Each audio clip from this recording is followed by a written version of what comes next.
Toji Fushiguro. Tá meio na cara que ele é um dos meus personagens favoritos de Jujutsu Kaisen. Literalmente tem ele na foto de perfil do canal. Mas caso você não conheça o personagem, nesse vídeo eu vou te apresentar ele e te mostrar qual foi o maior erro que ele cometeu. Ou, caso você já conheça ele, vamos analisar o personagem um pouco mais a fundo. Toji nasceu no clã Zenin, um dos clãs mais conservadores e rígidos do mundo Jujutsu. Nesse clã, o valor de uma pessoa é definido apenas pela força. Ou como o próprio Gojo diz pro Megumi, eles se amarram nos poderzões. E Toji nasceu com uma condição rara, mas muito conhecida no mundo Jujutsu, a restrição celestial. E para entender o que é a restrição celestial, antes precisamos entender o que são votos vinculativos. E basicamente é uma troca. Você abre mão de alguma coisa e em troca recebe outra. E a restrição celestial nada mais é do que um voto vinculativo feito antes do nascimento. O indivíduo nasce com 0 de energia amaldiçoada, mas em troca ganha um corpo praticamente divino, com capacidades físicas absurdas, força sobre-humana, velocidade extrema, sentidos aguçados e resistência fora do normal. Também existe outro tipo de restrição celestial, que funciona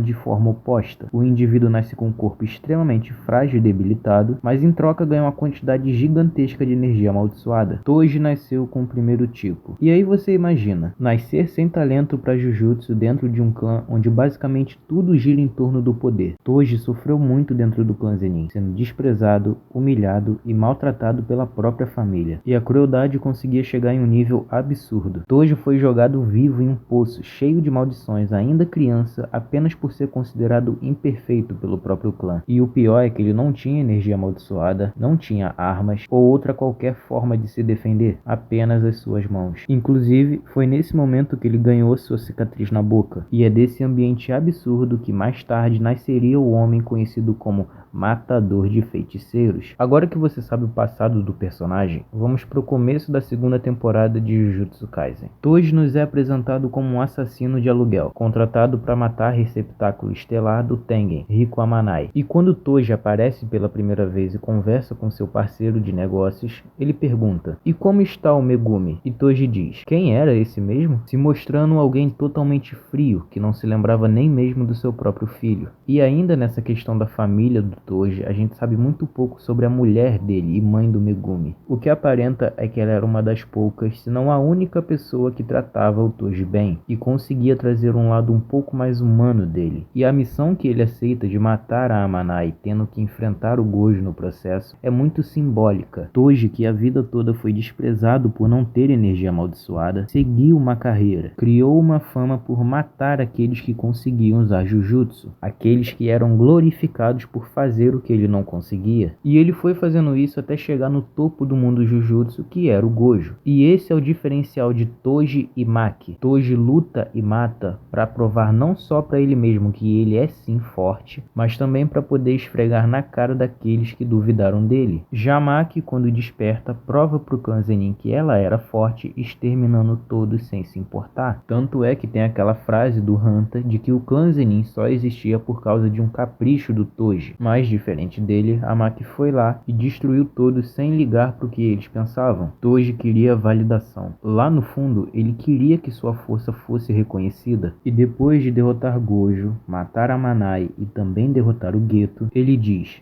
"Seus pais abençoaram vocês. Só que, mesmo com essas bênçãos, foram todos vencidos por um primata feito eu que nem sabe usar feitiço. Então vê se não esquece disso."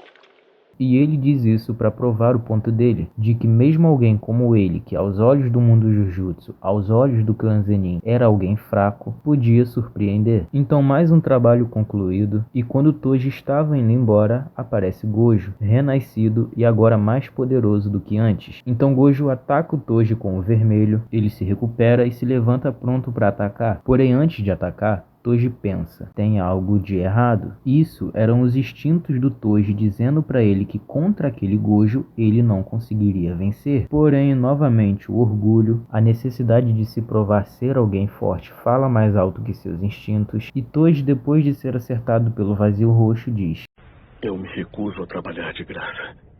Normalmente eu só teria dito isso e dado no pé. Só que o recém-detentor do Mukagen estava bem na minha frente.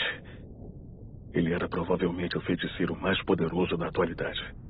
Eu queria rejeitar ele, botar ele de joelhos, derrubar o ápice do mundo Jujutsu e o clã Zenin, que me rejeitou. Por uma autoafirmação idiota, eu me desviei da minha essência. Foi nesse momento que eu perdi.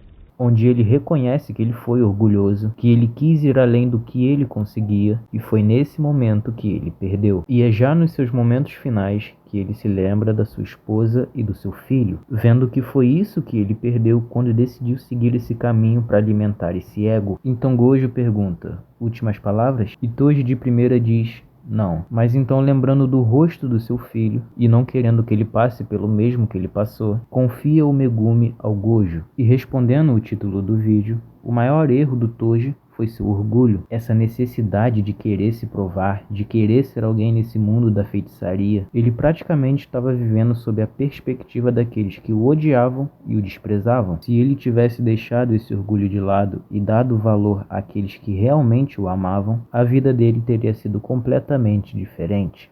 Enfim, galera, esse foi o vídeo. Espero que vocês tenham gostado. Dá like e se inscreve que você vai estar me ajudando demais. E até a próxima.